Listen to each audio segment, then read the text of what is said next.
विजयदशमी के साथ सप्ताह का अंत हो गया। शनिवार को विजयदशमी थी। शुक्रवार को लोकनायक जयप्रकाश नारायण की 122वीं जन्म जयंती मनाई गई। सप्ताह के आरंभ में बुधवार 9 अक्टूबर की दोपहर रतन टाटा की मृत्यु हो गई। मुंबई के ब्रिज कैंडी हॉस्पिटल में उनकी मृत्यु हुई थी। सप्ताह के अंत में मुंबई में ही लॉरेंस बिश्नोई ग्रुप के द्वारा बाबा सिद्दीकी की हत्या पर मीडिया की चर्चा बनी हुई है। बाबा सिद्दीकी गोपालगंज बिहार से मुंबई गए थे और पटना से भी उनका संबंध रहा था। देखते रहिए वीकेंड का ये विशेष समाचार बुलेटिन। 12 अक्टूबर को तमिलनाडु में मैसूर से बिहार के दरभंगा आ रही ट्रेन मालगाड़ी के डब्बे से टकरा गई। कई डब्बे पटरियों से उतर गए। ट्रेन लूप लाइन पर से बढ़ाई जा रही थी, परंतु वहां मालगाड़ी से टकरा गई। इस घटना का जिक्र सुनकर ललन सिंह ने कैमरा पर एक विवादास्पद बयान दिया। दुर्घटना को कैजुअल तरीके से लेते हुए ललन सिंह ने कहा कि ऐसा होता रहता है। सर, ये मैसूर दरभंगा जो ट्रेन एक्सीडेंट हुआ तमिलनाडु में, अरे होता रहता है। ट्रेन एक्सीडेंट में आपने देखा नहीं है कि कई जगह लोग ट्रैक पर कुछ रख दे रहे हैं, जानबूझ के दुर्घटना कराया जा रहा है, तो उसकी जांच रेलवे मंत्रालय कर रही है। बिहार सरकार ने सप्ताह के अंत तक बाढ़ से प्रभावित 3,21,000 परिवारों के पास डीबीटी के द्वारा सहायता राशि पहुंचा दी है। कल 7,000 रुपए की सहायता की एक मस्त राशि बाढ़ प्रभावित 18 जिलों के परिवारों के खाते में पहुंच गया है। आपदा प्रबंधन विभाग के आकलन के बाद बिहार सरकार ने 225 करोड़ रुपए से ज्यादा राशि बाढ़ पीड़ितों के खाते में पहुंचा दी है। ये भी कहा गया है कि दिवाली के पहले तक सबको फसल क्षति की मुआवजा राशि भी दे दी जाएगी। बाबा सिद्दीकी मुंबई में सितारों की दुनिया के एक हिस्से से संबंध रखते थे। लोकप्रिय नेता थे और उनके घर होने वाले इफ्तार पार्टी में सबसे ज्यादा लोग शामिल होते थे। बहराइच उत्तर प्रदेश के धर्मनाथ कश्यप, कैथल के गुरमेल बलजीत सिंह और शिव कुमार गौतम नाम के 21 वर्षीय एक युवा का हत्या में सीधा नाम आ रहा है। गुरमेल बलजीत सिंह को कैथल के लोग अपराधी के रूप में ही याद करते हैं और 2019 में बलजीत ने एक युवक की हत्या बर्फ के टुकड़ों के नोक से कर दी थी। हत्या के 28 घंटे के बाद, जैसा कि संदेह किया जा रहा था, खुद लॉरेंस बिश्नोई गुट की तरफ से इस हत्या की जिम्मेदारी ली गई है। इस ग्रुप के द्वारा बताई गई ईमेल की जांच चल रही है। कहा गया है कि सलमान खान का जो भी साथ देगा उसका यही हश्र होगा। जानते हैं कि सलमान खान के द्वारा हिरण के शिकार करने के बाद बिश्नोई समाज की तरफ से लॉरेंस खुलेआम धमकी देता रहता है। इस ग्रुप के तरफ से सलमान के मकान के दीवारों पर वार्निंग अलर्ट के रूप में गोली भी चलाई गई थी। कांग्रेस ने तीखा सवाल पूछा है। 3 बार विधायक रह चुके और 22 श्रेणी की सुरक्षा वाले बाबा सिद्दीकी की हत्या महाराष्ट्र तथा देश के शासन पर सवालिया निशान खड़ा करता है। बाबा सिद्दीकी को पहले से ही लॉरेंस बिश्नोई ग्रुप से धमकी मिली हुई थी। वे अपने पुत्र के विधानसभा क्षेत्र के आयोजन में गए थे और सरेआम दिन में अपराधियों ने उनके सीने में 1 गोली और पेट में 2 गोली काट दी। अपराधी 1 महीने से रेकी कर रहे थे। हालांकि पुलिस ने उनमें से 2 को तुरंत ही गिरफ्तार कर लिया और तीसरे को भी दबोच लिया। चौथे अपराधी के बारे में मान्यता है कि वह पीछे से इस हत्याकांड का संचालन कर रहा था। बाबा सिद्दीकी जी को सरेआम मौत के घाट उतार दिया गया, उनकी हत्या कर दी गई। और ये बात किसी बीहड़ सुनसान जगह की नहीं है, ये मुंबई महाराष्ट्र के बांद्रा इलाके की है। और मैं एक ऐसे व्यक्ति की बात कर रही हूं जो एक बहुचर्चित लोकप्रिय समाज सेवी तो थे ही, साथ में 3 बार के एमएलए और पूर्व मंत्री थे। मैं एक ऐसे व्यक्ति की बात कर रही हूं जो वाई लेवल की सिक्योरिटी प्रोटेक्टेड थे। मैं एक ऐसे व्यक्ति की बात कर रही हूं जिन्होंने 15 दिन पहले ही महायुति सरकार को विधिवत तरीके से सूचित किया था कि उन्हें जान से मारने की धमकियां मिल रही हैं। मैं एक ऐसे व्यक्ति की बात कर रही हूं जिनकी पुलिस सुरक्षा बढ़ा दी गई थी और बावजूद इसके, बहुत महत्वपूर्ण बात है ये, कि बावजूद इसके बाबा सिद्दीकी जी को मार दिया गया। पप्पू यादव ने इस मौके पर एक बड़बोला बयान दिया है। पप्पू यादव ने कहा है कि कानून अगर इजाज़त दे तो छोटे और टुच्चे स्तर के आपराधिक गिरोह लॉरेंस बिश्नोई गिरोह का सफाया कर दिया जा सकता है। पप्पू यादव का इशारा एक तरह से ये है कि इस गिरोह को जनतांत्रिक शासन प्रणाली और कानून व्यवस्था के पचड़ों से संरक्षण मिल रहा है। सवाल पूछा जा सकता है कि पप्पू यादव अपराध को अपराध के तरीके से निपटने की तरफदारी कर रहे हैं क्या।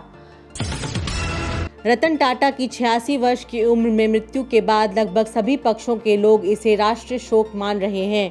टाटा समूह ने भारतवर्ष में आज़ादी के पहले ही स्टील का उत्पादन शुरू किया था। आज की घड़ियां, आभूषण, टेलीफोन सेवा, मोबाइल नेट, होटल श्रृंखला, टाटा कंसल्टेंसी सर्विस, ब्रांडेड 4 चक्के की सामान्य तथा लग्जरी गाड़ियां, ट्रक, पब्लिक व्हीकल, छोटे सवारी गाड़ियां इत्यादि अनेक क्षेत्रों में अपना ब्रांड स्थापित किया है। एक ज़माने में टाटा बिरला की सरकार के खिलाफ आक्रोश और नारे जग जाहिर थे।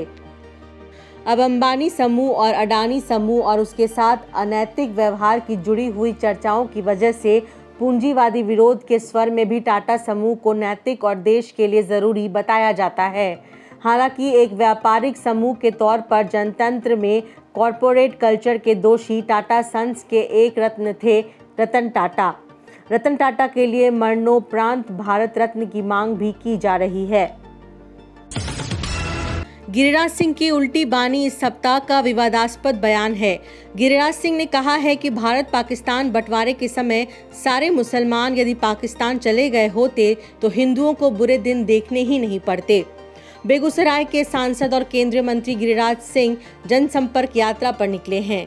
उनकी इस यात्रा को संवेदनशील तत्वों ने रणवीर सेना जैसे आत्मघाती आपराधिक जातीय सेना के आधार को मजबूत करने वाली यात्रा बताया है। गिरिराज सिंह को ये ध्यान नहीं है कि भारत पाकिस्तान बंटवारे के समय पाकिस्तान से जहां 50 लाख हिंदू तथा ईसाई उस पार से भारत आए थे, वहीं भारत से 80 लाख मुसलमान पैदल या अन्य रास्तों से पाकिस्तान गए थे। भारत में प्रतिक्रिया में बंगाल हिंसा और दूसरी तरफ बंगाल हिंसा की प्रतिक्रिया में बिहार हिंसा दिल को दहला देने वाली घटना है। उत्तर प्रदेश से मंत्री अनिल राजभर ने कहा है कि सरकार जिन सेवाओं के लिए आउटसोर्सिंग करती है वहां भी आरक्षण का फॉर्मूला लागू किया जाएगा। चेन्नई में बीते सप्ताह मरीना बीच पर इंडियन एयर फोर्स का विशेष शो देखने के लिए लाख की संख्या में लोग आ गए थे। इतनी संख्या में जमा लोगों में से कई लोग तपते हुए सूरज की गर्मी और उमस की वजह से बेहोश हो गए। डिहाइड्रेशन की वजह से 4 लोगों की मौत हो गई। लोगों की सहायता के लिए लाई गई एम्बुलेंस को भी रास्ते की भीड़ से निकलने में कठिनाई हुई। दक्षिण में भीड़ का जुनूनी स्वरूप कई मौकों पर दिखलाई देता है। राष्ट्रभक्ति और रोमांस के लिए मरीना बीच पर उग्र आए लोगों ने अपने को दांव पर लगा दिया। एयरफोर्स ने इस बार अपने करतब चेन्नई से लगे समुद्र के ऊपर आकाश में दिखाए। एयरफोर्स के शौर्य को देख लोग उमंग से भर गए। बीते सप्ताह पश्चिम बंगाल के डॉक्टर समूह का प्रोटेस्ट और तेज हो गया। आरजीकर हॉस्पिटल के 50 सीनियर डॉक्टर ने जूनियर डॉक्टर के पक्ष में अस्पताल से इस्तीफा दे दिया। इसके बाद बुधवार 9 अक्टूबर को देश भर में डॉक्टर समूह ने बंगाल के समर्थन में सामूहिक उपवास किया। पश्चिम बंगाल में अभी तक ममता की सरकार बैकफुट पर है। डॉक्टर हड़ताल के साथ अस्पतालों की सुरक्षा और अस्पतालों में पेंडिंग बहालियों से संबंधित सवाल भी उठा रहे हैं। पश्चिम बंगाल के चीफ सेक्रेटरी ने कहा है कि अस्पतालों को सीसीटीवी से सुरक्षित करने का काम तेजी से जारी है। चीफ सेक्रेटरी ने कहा है कि 90% परियोजनाओं पर काम चल रहा है। हम ये विश्लेषण बताते रहे हैं कि पश्चिम बंगाल में महिलाओं के सम्मान और सुरक्षा का मसला बहुत महत्वपूर्ण रहता है। इस बार बंगाल के लोगों के दिलों दिमाग को उद्वेलित कर देने वाली इस घटना ने ममता सरकार को भी हिलाकर रख दिया है। जूनियर डॉक्टर की हत्या की गई थी, उसके माता पिता भी अब अपने घर के बाहर धरना पर बैठ गए हैं। जानते हैं कि जम्मू कश्मीर के चुनाव परिणाम में एक आम आदमी पार्टी के पक्ष में गया था। घाटी के डोडा विधानसभा क्षेत्र से आपके उम्मीदवार मेहराब अली जीते हैं। डोडा में आज रविवार को अरविंद केजरीवाल पहुंचे। उन्होंने जनता को धन्यवाद रैली संबोधित किया। केजरीवाल ने यहां की सड़कों के हालात और बदहाल स्वास्थ्य सेवाओं के बारे में सवाल उठाया। आपका विधायक नेशनल कॉन्फ्रेंस सरकार को सहयोग कर रहा है।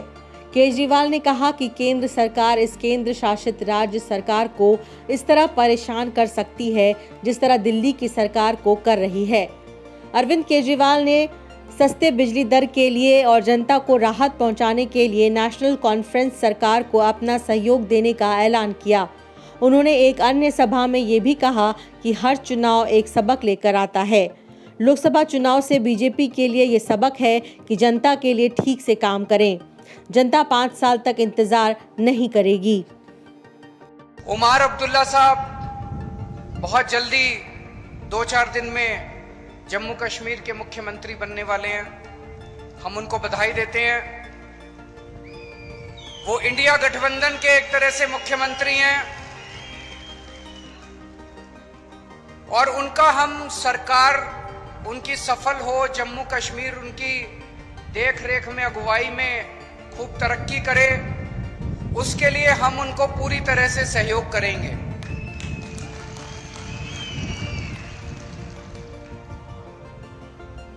दिल्ली को हाफ स्टेट बोलते हैं, आधा राज्य है, क्योंकि दिल्ली में चुनी हुई सरकार की बहुत कम पावर है। अब जम्मू कश्मीर को भी उन्होंने हाफ स्टेट बना दिया। जम्मू कश्मीर की भी चुनी हुई सरकार की बहुत कम पावर है। भारतीय नागरिकों के लिए कनाडा की यह एक खबर ध्यान देने लायक है। कनाडा के जस्टिन ट्रूडो के खिलाफ सत्तारूढ़ लिबरल पार्टी के सांसद समूह एकजुट हुए हैं। कनाडा के प्रधानमंत्री जस्टिन ट्रूडो को टोरंटो मॉन्ट्रियल में पार्टी को मिली हार के लिए जिम्मेदार माना जा रहा है। जस्टिस ट्रूडो भारत के खिलाफ विश्व अमन करने वाले नेता के रूप में जाने जाते हैं। खालिस्तानी नेता की हत्या के लिए ट्रूडो अंतर्राष्ट्रीय मंचों पर बार बार भारत को जिम्मेदार ठहराते रहे हैं। इस सप्ताह की अपराध और दुर्घटना में मौत की कुछ खबरों पर अंत में नजर डालिए। मंडौरा के हसनपुर में शनिवार को 55 वर्ष के एक अधेड़ व्यक्ति की हत्या कर लाश को खेत में छोड़ दिया गया। रविवार की वारदात है। मुजफ्फरपुर के करनी में अजीतपुर चौक पर एक युवक की लाश मिली है। रविवार की ही सुबह 10 बजे वैशाली में चिलौनी धार पुल के नीचे से एक युवती की लाश पाई गई। डायल 112 पर सूचना देते ही पुलिस वहां पहुंच गई थी। शनिवार को सिवान के मराठी में मोबाइल छीनकर बचाव कर रहे युवक की गोली मारकर हत्या कर दी गई। हत्यारा गोरिया कोठी की तरफ भाग गया। विजयदशमी की एक दुखद घटना है। पटना के पास सर मेरा पथ पर आमने सामने से तीन लोगों को एक साथ तेज दौड़ रही 2 मोटरसाइकिलों की टक्कर में 4 लोगों की मौत हो गई। 2 व्यक्ति अस्पताल भेजे गए हैं। मुजफ्फरपुर पुलिस ने मौर्य एक्सप्रेस के एक कोच अटेंडेंट के पास से 12 करोड़ रुपए की कोकीन बरामद की है। उड़ीसा के झारसुगुड़ा में किसी ने उसे ऊंची रकम देकर पैकेट डिलीवर करने के लिए कहा था। सिवान के आगे उत्तर प्रदेश के देवरिया में किसी दूसरे व्यक्ति को नारकोटिक्स की सप्लाई करनी थी। बेगूसराय के गोपालपुर चोड़िया बारिया में एक घटना घटी। शनिवार को पिता को डूबने से बचाने के लिए पुत्र ने हाथ पकड़ा। घबराहट में पिता के झटके से वह पानी में चला गया। बाहर आए पिता ने बेटे के लिए संभव कोशिश की और फिर मृत पुत्र को देखकर छाती पकड़कर बैठ गए। मुजफ्फरपुर पुलिस के सामने हत्या की कोशिश की एक चुनौती आई है। टैक्स अध्यक्ष छोटू कुमार पर 2 गोली लगी। एक गोली घुटने पर और दूसरी कान को छूते हुए निकल गई। ये पैक्स से चुनाव से संबंधित वारदात माना जा रहा है। छोटू कुमार अस्पताल में भर्ती किए गए हैं। सप्ताहांत समाचार को सप्ताह के शुरू में आ गए चुनाव परिणाम से खत्म करते हैं।